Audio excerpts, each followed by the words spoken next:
Good morning, good morning, good morning! Welcome sa atong programa ang Adtuo sa IPPO. Ang Kape Kag Balita.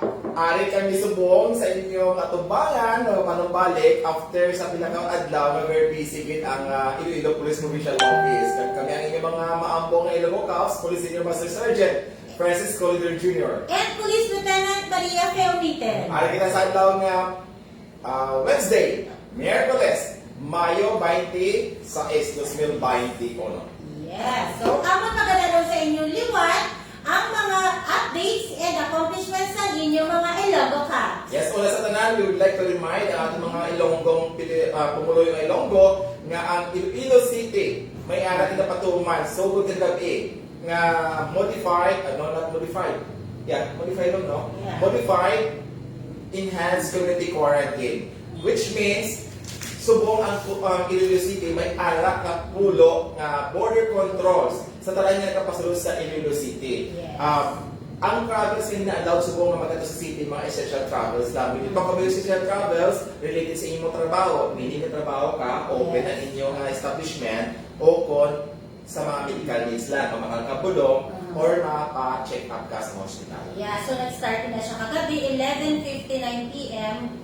until, entry and exit to and from Iloilo City are no longer allowed until 11:59 p.m. of May 31. Yes, no? So, kabi. Citywide.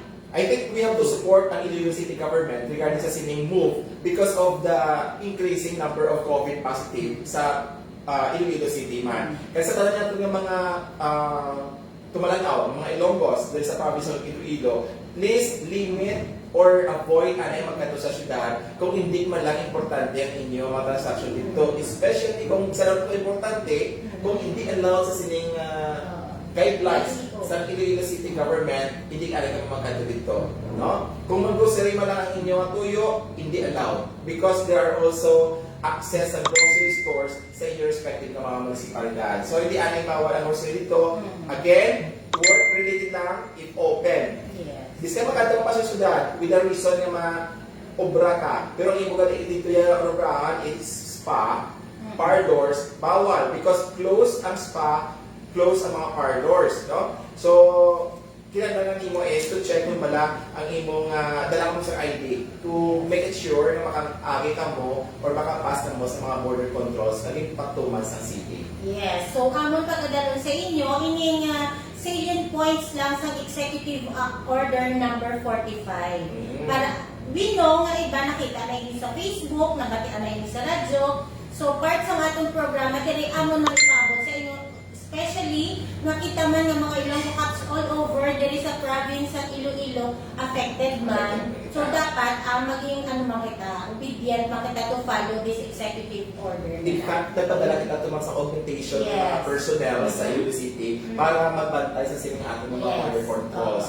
This is for all of us. Kaya i-take na close ng border wala sa mga biyahe sa Roro sa Paligros man because nasaka man ang numero sa COVID-19 sa biyang na isla. So sa ating mga bumuliyo, please halong-halong gid.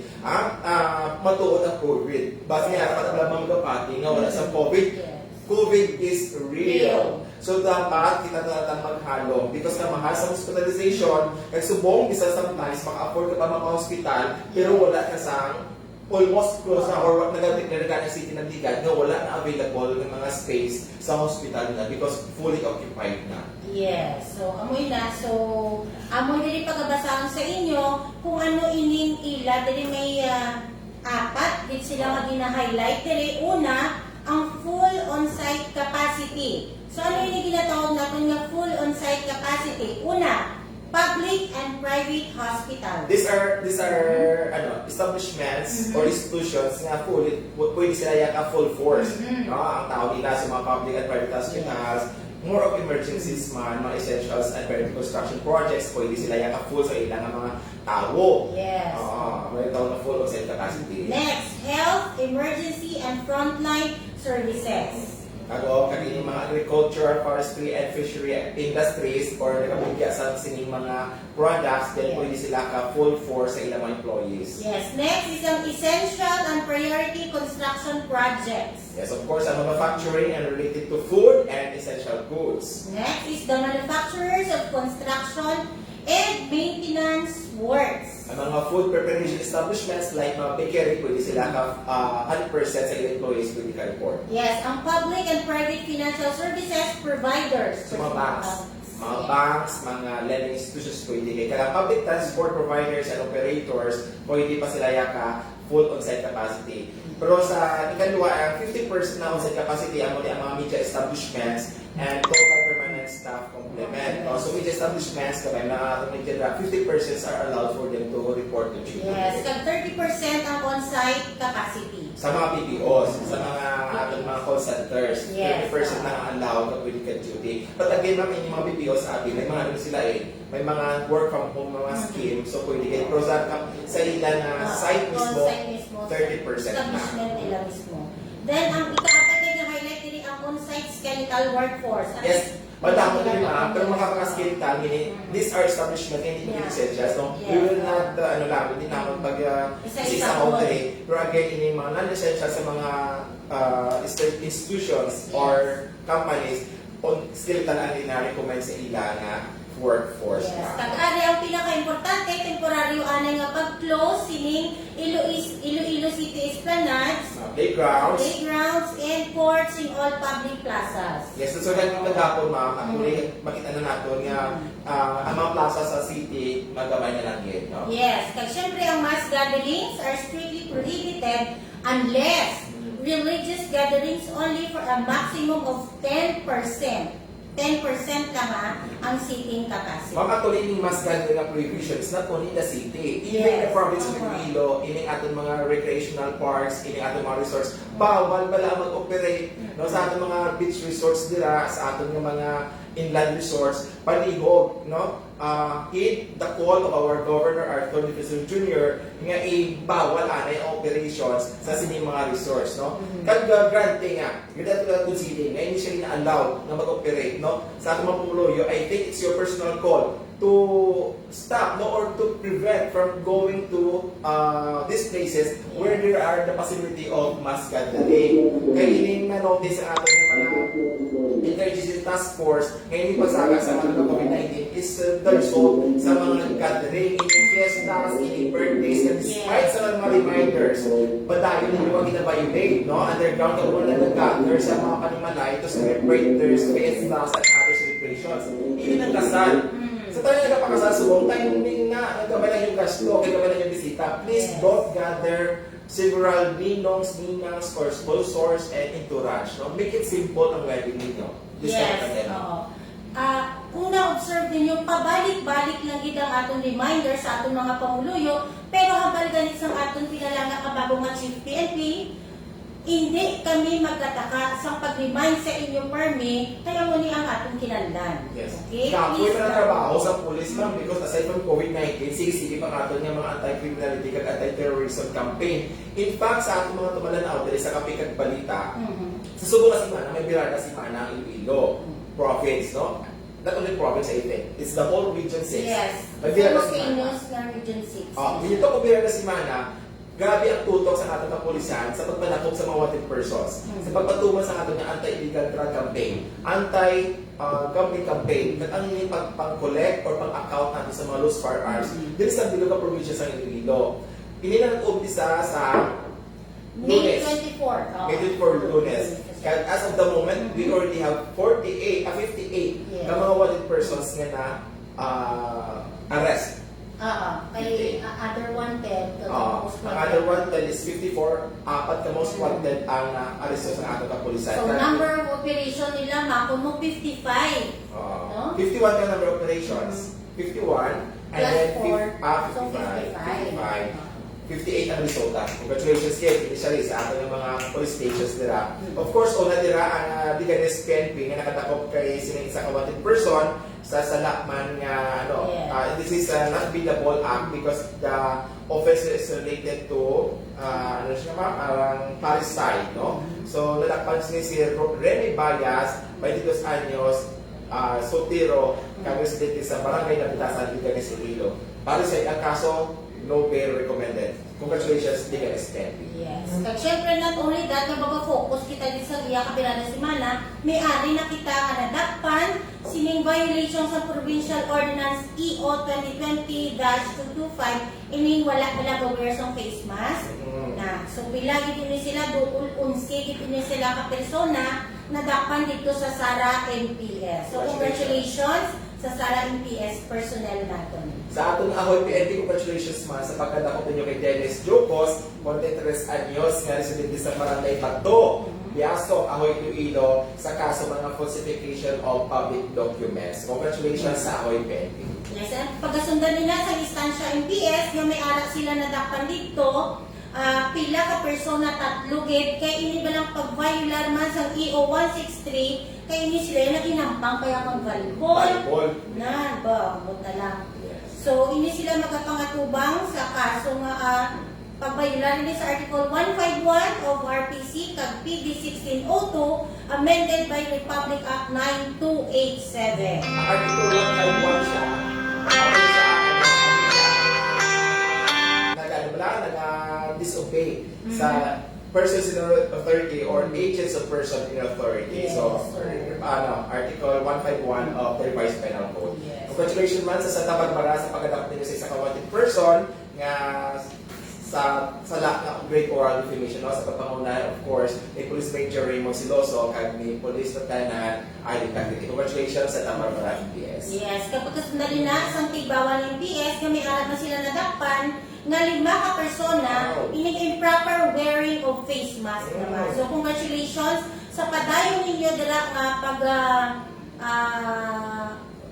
pagbantay sining mga violators na kung dila sa tigbawan ng MPS. Congratulations. Again, ako yung PS, nagalakpan ko yung isa pag wanted person sa pag-violate man sa siya. Another naman yung falsification, in si Henry Pesa, 66 anyos, kag-residente man sa Barangay San Antonio, Ahoy, Iloilo. Nalakpan kagahapon, alas 9 ng aga, sa iya mismo nga residence, no? Or sa iya kanimalay. Congratulations again, Ahoy EPS. So sa dugang, pag isa tigbawan, grabe ang sudang ila, dali nga nga operasyon sa ila na dapat, may ara sa nadapan ng si Kabilog, 5 kabilog, may ara sila 3, may ara kagidapan. So congratulations gid dala sa personal sa tigbawan EPS. Yes, ang libre naman, congratulations again sa inyong pag-encourage sining isa ka pumuluyo dira na surrender sa iyang rules for arms to under sa aton nga oplan ikal o tukang armas at kontra armas tutano. Pero tayo so kalibre ni siya kag mga bala ang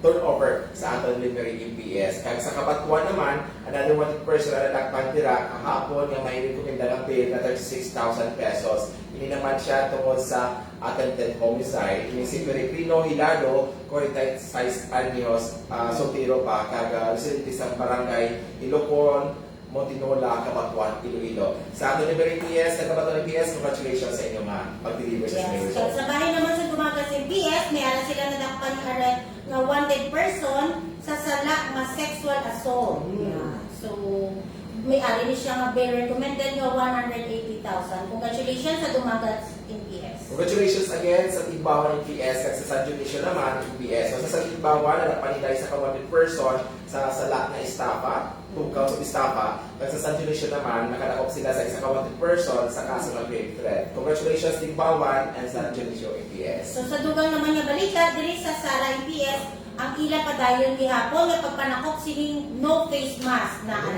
anong gid ni ka persona kita na ni sila isa-isa ron kung kamo ka pamati please lang sa pumuluyo naton sa Iloilo province mga Ilonggo naton that please mag-wear ka mo sa face mask. Grabe pa nakop na ato ng pulisan sa wala sa kasukto sa face mask because naman kami kapag remind. Kaya hindi siya may mandok na sa among chief PNP nga after several reminders kung balay mo sa pagpadumol wala kami mahimo but to arrest you and impose and recommend siguro sa mga penalties nila. Yes, so kay many times naman nag-warning na actually ang atong nga pulisan. Di wala dito mo gatuman. So pasensya gid kinahanglan naton maghigpit subong mo nagasaka nag-increase ang atong nga kasos ng COVID-19. And mind you, ladies and gentlemen, ini pagpanakop subong sa tungod wala ka mga face mask or sa lahat ini pagsubong sa face mask, this will be a criminal offense. Republic Act 151 is a crime. Diba? So, ano ka mo, halong-halo ka mo da. Yes. Kaya of course, Ahoy PS, congratulations man, na despite sang birada si Mana sa inyong focus, dakop yung man dira ang, or sige man dyan ang magpantay ninyo sa aking kalauran dira, against sa sining mga illegal fishers ngayon. Kaya sa Anilaw PS, congratulations man sa pagkadakop sa sining isa ka wanted person man sa crime for violation of Republic Act 9287. Again, congratulations Ahoy PS and Anilaw PS. So sa Concepcion MPS naman, kung pasalamatan ining persona nga nag-surrender sa iya 12-gauge shotgun. Yes. Congratulations Concepcion MPS kay ini pagasundan pagid sa Ahoy MPS nga nakadakop sa isa ka wanted person sa persona ni Rodel Diocos. Grabe ba kami sa pisa sa Ahoy PS, sunod-sunod ilang mga accomplishments. Yes, so congratulations da sa inyo. And of course, ang ating pamilya IPS, congratulations man sa padayon ninyo ang pagkakanda sa random checkpoints which resulted in the arrest of Dines Service, 40 anyos ni for illegal quarry. Hindi nyo kami mabasa because we have been reminding you, ladies and gentlemen, sa sining pagpa-implementar natin sa Provincial Ordinance 2017-145 na dapat kamo ang disney padalagano ng inyong mga truck, no? May dala sa quarry materials, dapat may kakaigo ini nga mamapilis. Again, congratulations, pag-IPS, sa iba natin ng police stations, patuloy lang, sustain ang ating random checkpoint para ma-intercept ining padayon yung nagkatadungan ng mga quarry operators. Yes, kaya pagasundan nila sa pututan ni PS nga may arat tigpuliwat na nag-surrender sa ila nga armas lutang isa ka 12-gauge shotgun maghihapon. Okay, kag inasundan pag isang barutak nuevo na nakadakop naman sa wanted person murder. We are looking forward na for this baruta. Yes, so pasisya naman number 1. Number 1. For that, so sige, birada si Mana, number 1 is 9. Police Major Rowena Pobera. Yes, congratulations na sa inyo kag sa personnel sa barutak nuevo. Yes. Sa pagasundan pagid na sa San Joaquin MPS. Meron sila nga na may nag-surrender sa ila, sir. Ini, iya ka milisya ng bayan. Kadamo sini nga mga 72 kabilog ng mga milisya ng bayan Yes. nag-surrender sa aton nga military nga sa aton nga PNP. Congratulations kid sa sining mga members sa milisya ng bayan nga nagbalik na sa sabak sa gobyerno naton. Open arms ang government to welcome you back because that's our goal, no? Nga dapat madulat na ang rebellion, madulat ang terorismo sa Pilipinas, agad na we can progress and we can attain the lasting peace sa aton mga interlands sa grupos nga parte sa Pilipinas. Yes, sa dugang pagin nga balita, ang Pasi, Alimudjan, Kadingle, may arat pagin sila nga nadapan no wanted person. Ang muli nga sa total of 2 days nga birada si Mana naton, may arat na kita 58 nga na 58 na ka persona ang nadapan naton. Kagka na sa bumabdo, doon ka timely man, nga grabe ka sa kuon, ang atong pagsuporta man sa Iloilo City sa pag-implement sa sining mga border control. Pero hindi man Japon ang waswas sa atong mga kapulisan sa pagpatuman sa sining or implementan sa sining mga search warrant of arrest. Yes, so ang mga galing nga nalipay, kami pauna-una na lang sila pagkapadaputamo na sila sa nakpanay sa wanted person. Nakamo galing nga mga persona nga nakatuga o bayular sining aton nga layo nga balaan ninyo nga kamo may warrant dapat sungka na lang kamo hindi na kamo patulat nga operitan pa kamo sa aton nga mga kapulisan dira. Okay, sa aton man panguluyo sa liwat pinapanawagan namon kung may ara gani nga isa ka persona dira sa lugar ninyo nga bag-o mag-report o magpamangkot lang hindi po silingon nga maduda na kamo sa persona nga ina kabasi isa lang ka lugar ninyo sa barangay nyo nagpanago ilang aton isa ka wanted person hamakon nyo ang aton wanted person kung isa nagpanago pa sa Manila o ang taga Manila nagpanago diri sa aton o di ba so kita nga pamuluyo kita man sinagyapon makaganar sa pagtalinong kung may anak talinong ang aton nga lugar. Ma'am, by the way, kani ibat din ko na siya, ma'am, no? Regarding kanina aga pa ako gina-chat sa Facebook friend. Kaya nag-aambal nga na-scam sila because sa sining mga nabala, mga payout naman yan. May aral naman nagpang-invite na may aral na kuro sila nga kayo ng mga bulawan, mga treasure hunters, and then kapangitan sila ng investors para may payout, ha? 21st century na kita, palihog, hindi na kita magagad kapatunto sa sining pagkaykay sa mga bulawan, mga treasure hunting na nabili, niya pasenta, niya sita din sa Pilipinas. Just imagine 1 million ang ilan na scam sa ila. 1 million. And then just imagine you take the risk of putting up your 1 million sa silang promisa, na mangkukoy sila o mangkaykay sa isang bulawan. Masiba na namin, kasi sa isa ka programa na nagtawa ko sa nagbigay na sa bato mo. Hindi ka mo to, basta hindi ka mo padala-dala sa mga scammer niya isa. Please lang, ang inyong kwarta, ang tinipon nyo i-invest yun sa isakto, inegosyo nyo, hindi ka mo magpadala-dala sa tao, nga ang ila tinutuyo ya, mangganar lang sa kinabudlayan sa iba nga tao. Yes, no? Please take care of your money, of your resources, especially sa yung pandemic. Dapat kalma-kalma kita sa atong panggastos. Kaya we have to make it sure na ang atong mga savings hindi mabutang sa wala lang. Oo, parisan na lang ako nga video galing na kay Brother Bo. Ang niya, grabe, nagka-COVID kasi sa Sir Francis. Si Sir Bo? No, si Brother Bo. Grabe ang inaagyan niya. Tapos grabe pa ang ginastos niya. Doesn't mean na nagka-COVID ka, gastos ang gobyerno. No? Kinanlan, mag-ala ka magyapon mag-gastos sa kaugalingon mo. Siyempre, health na ina eh. Dapat ato inaya, unahon labaw sa tanan ng atong nga kalusugan or ang health nato. Yes, sa mga kabataan tira, we feel you, no, na sa same time na very strong or ang implementation natin sa mga measures, health protocols natin, kakaburyo ka mo sa inyong respective houses. Pero I tell you, this is the opportunity for you na to make more productive ang inyong pag-stay sa inyong mga panimalay, no? Yes. Pag-review ka mo make yourself busy, para hindi ka mo naman maburingan, kag ang iba dyan, nakakadimpress na yan. But then it is, you have the social media pang gani, to connect with your friends. Sa itong mga kabataan na siguro, no? Because you are nakababad ka mo sa social media, i-check nyo ang iyong mga relatives, kamusta ninyo sila. No? Hindi ka mo maghambal, hindi ka mo kagwa, so dapat maboring ka mo, dapat masuicide ka mo. No. No, but ako ang suicide cases sa Iloilo province. Please, let us avoid. Let us, buta na ito na itong pamisaraw sa mga positive na mga bagay. This pandemic is fleeting. Due na lang sakripisyo ini ating operahon, and we have to follow the government, no? Nga sa iya mga reminders, like kami diri may gubak mga plaka to remind you nga to observe the basic health protocols, but again, this is the only way for you to realize nga hindi na natin mag-cooperate para ma-prevent ang COVID-19. Kami gani na swab test kami negative kami sa COVID, we still keep on taking measures para nga hindi mag-spread ang COVID-19. Kaya wala man ikalagaw, wala kami ikalagaw yan. Only essential travels, balay, opisina lang, no other than that. Yes. So, sa liwat, among ginaremind sa inyo, pag ginapaabot naman sa inyo, nga ari lang kami, willing sa pagpamatik sa inyo, we can facilitate you. Para sinakahapon yung announcement ni Sir Francis sa among programa to sa Radyo Kahilwayan kahapon, sa mga OFW natin, dira, kung gusto nyo i-facilitate, ang gusto ninyo nga maka-link, maka-connect, digre sa inyo nga mga pamilya dito sa Pilipinas, lalo na dito sa ating mga Ilonggo, please, feel free to message us. Yes, may aking nagtatawag na virtual helpline. This is intended for our OFWs. Nga gusto niyo i-connect, mag-connect sa inyong mga family dire. Pati gusto niyo nga sound ang inyong mga pamilya dire, we are willing to facilitate that. Yes.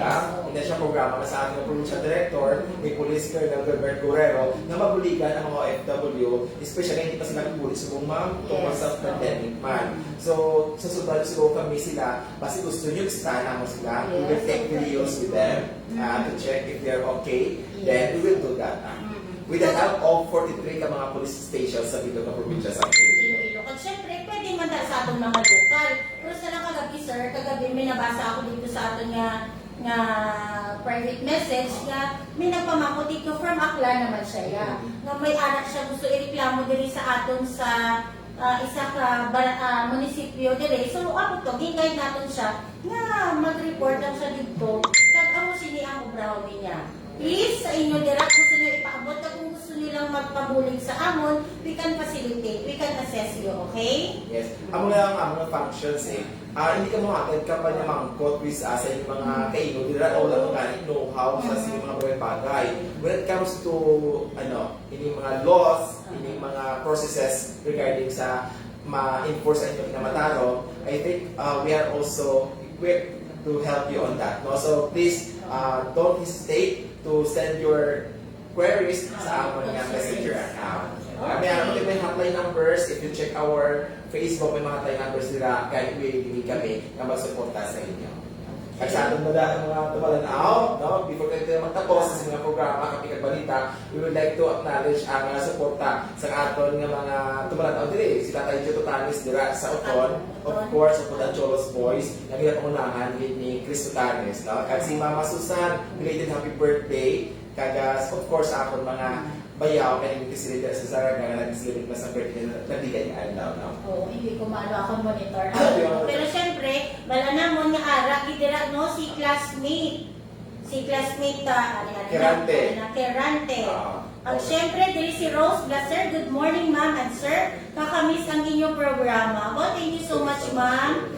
Please don't forget to share our live. Sorry lang, wala kami nakakapikag balita for 2 days. For 2 days. So, kay tumos ang atol na asod-asod ng mga aktibidades dire. May bago din inagurahan nga Yes. PSPU building inside Camp Francisco Sumagaysay. Kahapon, we're very happy kid ma'am nga natuma na ini nga bago nga building. At diri ang regional center sa PSPU natin Yes, or so ang simply Police Security and Protection Unit. Yeah. So sa simple lang itong inaugurasyon kahapon, pasalamat man kami na patigayon man atong mga activity.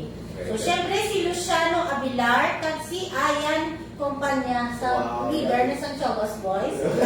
Leaders of Oo. Boys. Congratulations din kay Thank so much sa pag-upod mo sa amon. And of course, sa tanang mga sponsors, no? Ato Yes. PIDMU. Pwede niyo sa ating nagkakape. Of course, sa ating lipstick and makeup, si Ma'am Jenny Ong at si Ma'am Alasa. Thank you so much for the sponsorship. No? And of course, thank you so much also sa yung patuloy sir na pag-share ng ating programa.